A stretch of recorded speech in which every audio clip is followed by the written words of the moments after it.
فرمایا گیا 600 سال تک اسے دوزخ میں رکھا جائے گا۔ روزے دار اپنے روزے کہ جہنم ہماری یہ نیکیوں کا صدقہ رک جا، جہنم کی آگ بڑھتی چلی آئی۔ سنو حدیث پاک، قیامت کے دن حساب و کتاب ہوگا اور جنت میں جانے کا پروانہ کچھ لوگوں کو مل جائے گا اور سب جنت کی طرف جا رہے ہوں گے۔ اس میں بہت سارے لوگ ہیں جو پل صراط پر چل کر کے جنت پہنچیں گے۔ اب جب کافی لوگ جنت کے دروازے پر پہنچیں گے، ایک جماعت ایسی ہوگی جو پورے راستے میں کہیں نظر نہیں آئی، جنت جانے کے راستے میں کہیں نظر نہیں آئی، لیکن جنت کے دروازے پر وہ پہلے سے موجود تھے، چلے تھے نہیں چلے تھے کسی نے دیکھا ہی نہیں۔ دوسرے جنتی ان سے پوچھتے ہیں اس جماعت سے کہ تم یہاں کیسے پہنچے اور یہ انعام کس بات کا ہے تمہارے لیے؟ تو وہ جنتی کہتے ہیں ہمیں روزے داروں کی جماعت میں رکھا گیا، ہمارے روزے اللہ کو پسند آئے، اور آج رب تبارک و تعالیٰ کا حکم ہوا کہ ساری دنیا سے چھپ کر تم میرے لیے روزہ رکھتے تھے، دنیا کو پتا نہیں تھا تم بھوکے ہو پیاسے ہو، اور اے بندو آج سارے لوگوں کی نظروں سے چھپا کر میں تمہیں جنت پہنچاؤں گا۔ وہ ایک جماعت ایسی ہے جو راستے بھر چلتی ہوئی نظر تو نہیں آئی لیکن جنت میں پہنچ گئی، وہ روزے داروں کی ہے۔ آج یہ تقوی حاصل کرنے کا سب سے بہترین راستہ، اور تقوی کیوں ضروری ہے؟ اب آپ کے روزے سے کچھ حاصل ہوا نہیں ہوا آپ کو دیکھنا بھی ہے۔ روزہ رکھنے کے بعد تمہیں خود کو بھی چیک کرنا چاہیے کہ میرے اندر اب تبدیلی آئی یا نہیں آئی۔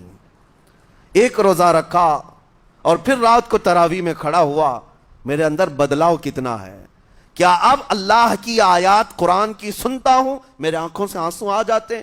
اگر آ گئے ہیں تو اس کا مطلب ہے کہ دل نرم ہو گیا، اس روزے نے اثر دکھانا شروع کیا، اور پھر ویسی کا ویسا ہے، تو اس کا مطلب ہے کہ آپ کے روزے سے آپ کو تقوی نہیں مل رہا ہے، آپ کو تقوی نہیں مل رہا۔ خوف خدا جب آتا ہے تو انسان کا دل موم ہو جاتا ہے، نرم ہو جاتا ہے، اور اللہ کے عذابات سے، جہنم کے خوف سے، قبر کی سختیوں سے وہ رو پڑتا ہے، اس کی آنکھیں بہنے لگ جاتی ہیں، اور جب دل سخت ہوتا ہے پتھر کی طرح تو اسے نہ اللہ کی آیتیں رلاتی ہیں نہ آخرت کا تصور اسے ہلاتا ہے۔ اسی لیے قیامت کے دن کے بارے میں آپ کو بتاؤں، نبی پاک صلی اللہ تعالیٰ علیہ وسلم کی امت کی طرف جہنم کی آگ شعلے لپکاتے ہوئے بڑھتی آ رہی ہوگی، بہت تیزی سے، قریب ہے کہ وہ جہنم کی آگ سب کو اپنے لپیٹ میں لے لے۔ وہاں کھڑے ہوئے بہت سارے لوگ اپنے اپنے اعمال کا صدقہ پیش کرنے لگے، حاجی اپنے حج پیش کر رہے ہیں، نمازی اپنے نماز، روزے دار اپنے روزے کہ جہنم ہماری یہ نیکیوں کا صدقہ رک جا۔ جہنم کی آگ بڑھتی چلی آئی، بڑھ رہی تھی۔ جبرائیل امین علیہ الصلاۃ والتسلیم حاضر ہوتے ہیں بارگاہ مصطفیٰ صلی اللہ علیہ وسلم میں، ایک پانی کا پیالہ انہوں نے پیش کیا اور کہا یا رسول اللہ صلی اللہ علیہ وسلم یہ پانی آپ اس آگ پر چھڑک دیں۔ نبی پاک صلی اللہ تعالیٰ علیہ وسلم نے وہ پانی اس آگ کی طرف پھینکا تو آگ دور چلی گئی، جو جہنم کی آگ اچانک بجھ گئی، کافی دور چلی گئی جو امت کی طرف لپک رہی تھی۔ رسول رحمت صلی اللہ تعالیٰ علیہ وسلم نے پوچھا جبرائیل سے یہ اتنا اثردار پانی ہے کون سا؟ یہ جبرائیل امین عرض کرتے ہیں یا رسول اللہ یہ آپ کے ان امتیوں کے آنسوؤں کا پانی ہے جو رات کھڑے ہو کر اپنے رب کے خوف سے رویا کرتے تھے، وہ اللہ کے خوف سے تھر تھراتے تھے، ڈر کر کے ان کے آنکھوں سے جو آنسو آتے۔ جبرائیل امین کہتے ہیں میں نے وہ آنسو جمع کر رکھے تھے اور وہ آج میں نے آپ کے سامنے پیش کیا۔ ایک آنسو کا قطرہ جہنم کی آگ بجھانے کے لیے کافی ہے۔ موتی سمجھ کے شان کریمی نے چن لیے قطرے جو گرے تھے عرق انفعال کے۔ عزیزان گرامی وقار، یہی وہ تقوی ہے، یہی وہ خوف خدا ہے جس کے متعلق اللہ قرآن میں فرماتا ہے لعلکم تتقون، تاکہ تمہیں تقوی مل جائے، اسی لیے روزے رکھے گئے ہیں، روزے فرض کیے گئے ہیں۔ تمہارا دل اگر سخت کا سخت ہی رہ گیا تو روزے اثر نہیں کر رہے ہیں، روزے اثر نہیں کر رہے۔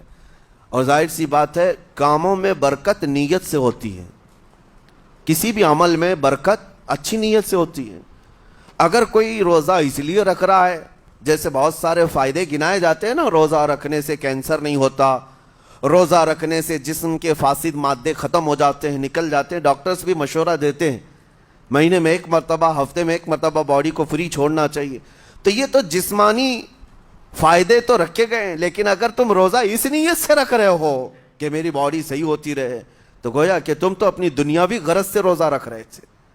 یہ فائدے تو ملنا ہی ملنا ہے، یہ فائدے یوں بھی ملیں گے اللہ تعالیٰ کی طرف سے آپ کو، لیکن نیت وہ نہیں. روزہ رکھنے کی نیت یہ ہو کہ میرا رب مجھ سے راضی ہو جائے اور مجھے رب تبارک و تعالیٰ کا خوف اور تقوی حاصل ہو جائے. نیت میں برکت ہے، اور جن کاموں کو آپ اچھی نیت سے کریں گے اسی طرح ان کاموں میں اثر بھی پیدا ہوگا. روزہ رکھنے سے پہلے آج نیت یہی کریں کہ مولا تعالیٰ یہ روزہ میرے تمام برے اعمال کے لیے کفارہ ہو جائے، یہ ڈھال بن جائے. میرے عزیزو، برا ہے ان لوگوں کا جن کو میرے آقا صلی اللہ تعالی علیہ وسلم نے دعائے ہلاکت فرمائی. اس سے بدنصیب کوئی ہو سکتا ہے جن کے لیے رسول رحمت صلی اللہ تعالی علیہ وسلم کی دعائے ہلاکت ہوئی ہو؟ حضور صلی اللہ تعالی علیہ وسلم ایک دن مسجد نبوی شریف میں تشریف لے جا رہے تھے. ممبر پر آپ نے قدم رکھا، آمین کہا، پھر دوسرے زینے پر قدم رکھا، آمین کہا، تیسرے زینے پر قدم رکھا، آمین کہا. خطبہ مکمل کیا، صحابہ نے پوچھا یا رسول اللہ صلی اللہ علیہ وسلم ہر زینے پر آپ قدم رکھتے ہوئے آمین کس لیے کہہ رہے تھے؟ سنو، رسول پاک صلی اللہ علیہ وسلم ارشاد فرماتے ہیں کہ میں جب پہلے زینے پر قدم رکھا تو سید الملائکہ جبرائیل امین آئے اور دعا کرنے لگے. کیا دعا کیا؟ یوں کہا، یا رسول اللہ صلی اللہ علیہ وسلم وہ شخص ہلاک و برباد ہو جائے جو آپ کا نام سنے اور پھر اس کے بعد درود نہ بھیجے. حضور فرماتے میں نے آمین کہا. حضور کا نام سنتے ہی آپ کی زبانوں پر درود آ جانا چاہیے. اللہم صلی علی سیدنا محمد وآلہ وصحبہ وبارک وسلم.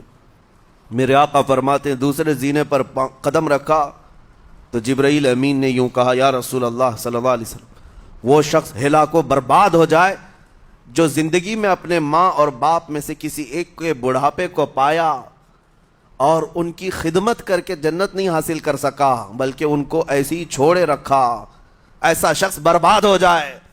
حضور فرماتے میں نے آمین کہا. پھر جبرائیل امین نے کہا تیسرے زینے پر قدم رکھتے ہی. میرے آقا فرماتے ہیں جبرائیل نے یوں دعا کی کہ اے اللہ کے رسول وہ شخص ہلاک و برباد ہو جائے جو رمضان کا مہینہ پایا لیکن اس کا ادب نہیں کر سکا، اس کا احترام نہیں کر سکا. حضور فرماتے میں نے اس پر بھی آمین کہا.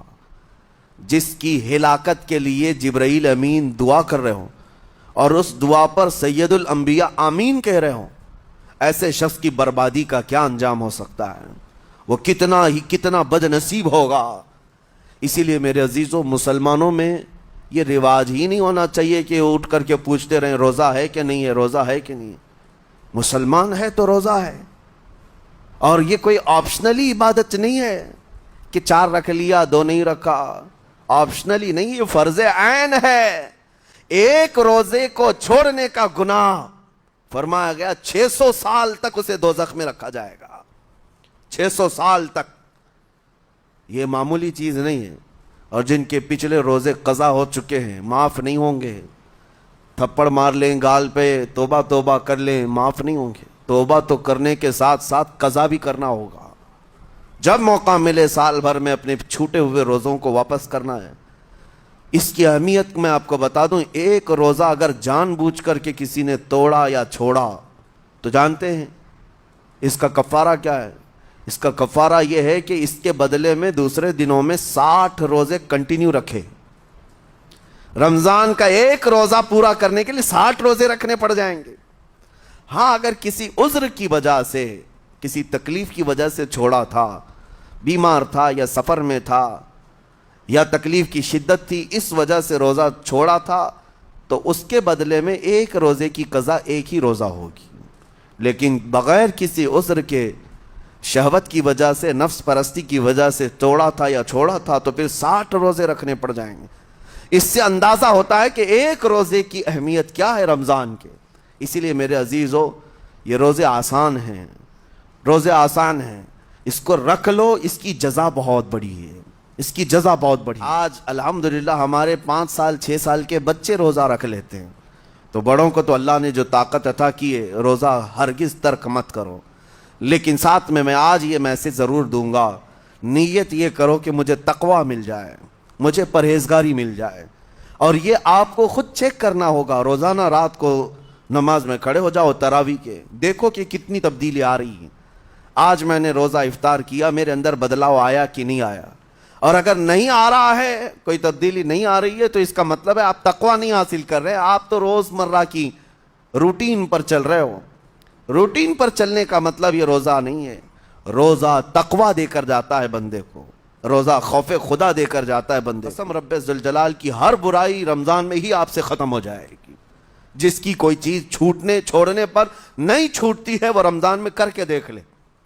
اللہ کی بارگاہ میں یہ عہد کرے کہ مولا دن بھر میں تیری رضا کے لیے بچ رہا ہوں، مجھے میری باقی زندگی میں ان گناہوں سے بچا لے۔ وہ رحمان ہے، جب وہ تمہیں اس کے بدلے میں جنت دیتا ہے تو یہاں برائیاں کیوں نہیں چھڑواتا؟ یقیناً وہ برائیوں کو تم سے دور کرے گا۔ قرآن کا فرمان عالی شان، لعلکم تتقون، اسی پر میں نے آپ کے سامنے بات رکھی ہے۔ روزے اس لیے فرض کیے گئے ہیں تاکہ تمہیں تقوی مل جائے، پرہیزگاری مل جائے۔